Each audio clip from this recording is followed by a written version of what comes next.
La cesión territorial mexicana a Estados Unidos es hoy en día un hecho que se podría considerar lamentable por parte de la nación latinoamericana, debido a la grandeza económica y de desarrollo que han conseguido los territorios perdidos en la actualidad, llevando a muchos a cuestionarse: ¿cómo logró Estados Unidos quedarse con todos estos territorios? ¿Es acaso injusto que México no tenga más de la mitad de lo que en algún momento fue su territorio? Soy Juan David Lora y hoy estudiaremos el proceso de cesión territorial mexicana a los Estados Unidos. Este controversial proceso inicia mucho antes de que siquiera se dimensionara un acercamiento entre las dos naciones, aproximadamente en 1804, con la compra de los territorios de Luisiana por parte de Estados Unidos a la Francia napoleónica. Estados Unidos venía iniciando un proceso expansionista en el que añadió una gran cantidad de territorio hacia el oeste luego de independizarse de la Gran Bretaña, pasando de tener solo una franja de territorio frente al Océano Atlántico a casi duplicar lo que antes eran las 13 colonias.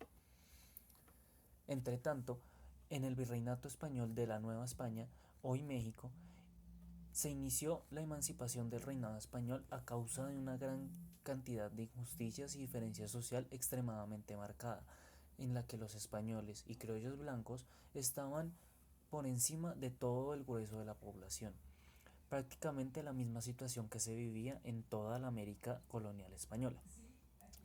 Pero hubo un problema. Esta independencia fue demasiado extendida en el tiempo, con unos costos y volatilidad muy grandes. Fueron casi 11 años en los que el pueblo buscó esta independencia y luchó por ella, mas sin embargo no se conseguía. Fue después de un gran proceso de intentos de mantener la colonia, además de la conquista francesa de España, el restablecimiento del reinado español y la guerra con Inglaterra, añadiendo los levantamientos revolucionarios en los virreinatos españoles en América que intentaron independizarse en medio de todos estos sucesos, que el reinado español llegó a una inestabilidad que afectó aún a las élites criollas en el virreinato de Nueva España, lo que los llevó a unirse al movimiento independentista con el cual antes no estaban de acuerdo, finalizando con la entrada del ejército trigarante a la Ciudad de México totalmente triunfante en 1821. Luego del proceso de independencia, México quedó destruido y pobre casi en su totalidad, y mantuvo un régimen volátil y poco inteligente en las primeras décadas de la nación. Esto debido a varias razones. En primera, México se independizó de España, mas eso no significa que España fuera a dejar avanzar a México fácilmente. Duró 8 años intentando reconquistar la colonia, lo que generó un desgaste más grande del que ya había en el país, y se demoró otros 7 años en aceptar la independencia. En segunda, por la precariedad de la situación. La población mexicana se movilizó en su gran mayoría a las ciudades principales, ubicadas al sur de la nación, lo que dejó el norte básicamente abandonado. Ahora, si mal no se acuerdan, Estados Unidos estaba en un proceso expansionista.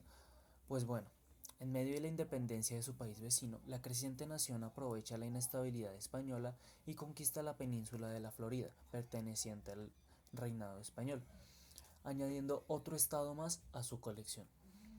Además de esto, Estados Unidos aún no estaba interesado en añadir más territorios, por lo que España, en búsqueda de apaciguar el avance estadounidense, decide implementar una política colonial en los territorios del norte de Nueva España, por lo que algunos ciudadanos estadounidenses pasaron a ocupar los territorios de Texas, como se llamaba en ese entonces.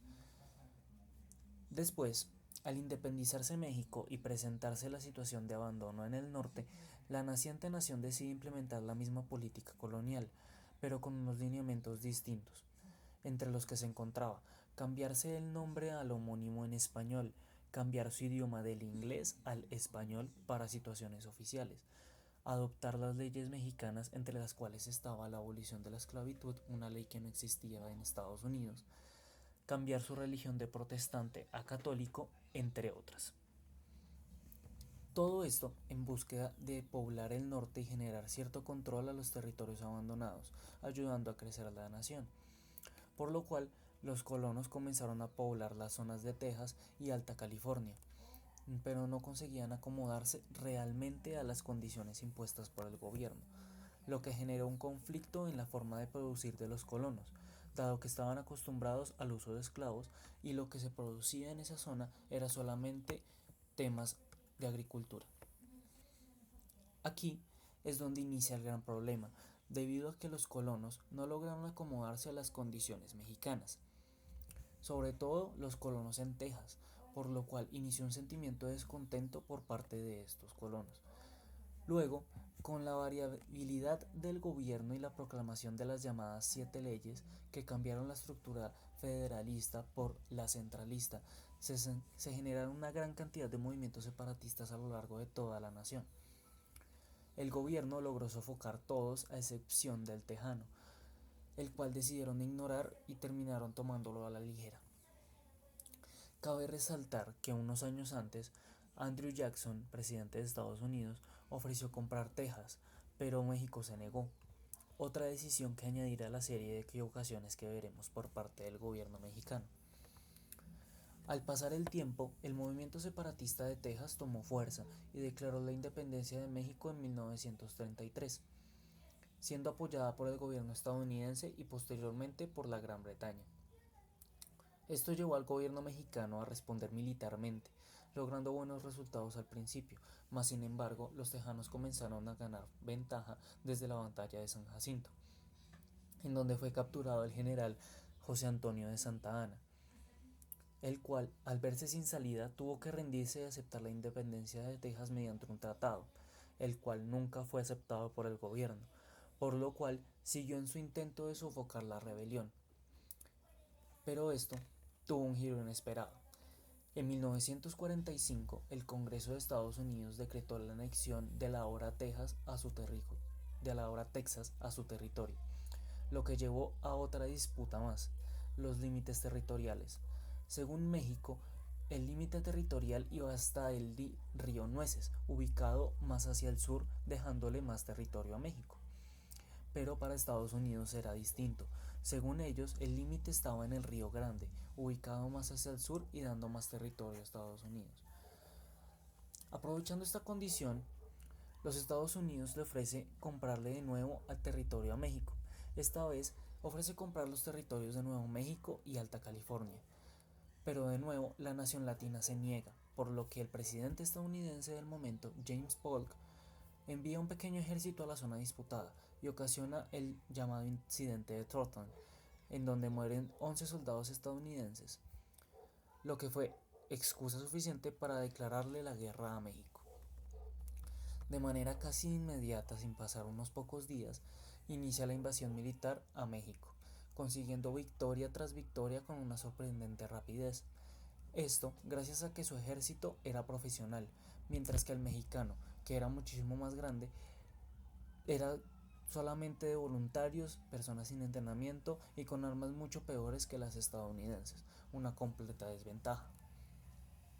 En un avance casi imparable, Estados Unidos conquista la capital, Ciudad de México, y se firma el Tratado Guadalupe Hidalgo, en el que se cede más del 50% del territorio a Estados Unidos, consiguiendo así lo que hoy son los estados de California, Nevada, Nuevo México, Arizona, Utah y parte de Colorado, Wyoming, Kansas y Oklahoma. A cambio, Estados Unidos indemnizó a México con 15 millones de dólares de entonces por costes de guerra, daños y otros, lo que no se acerca ni un poco tanto a lo generado en la guerra como a lo conseguido posteriormente por la nación norteamericana, gracias a que no pasaría más de un año para que comenzara la fiebre del oro, con su principal exponente en California, luego el desarrollo energético, el petróleo, en donde salió a relucir Texas, y posteriormente con la evolución tecnológica y de entretenimiento con su principal central en California, a nivel mundial.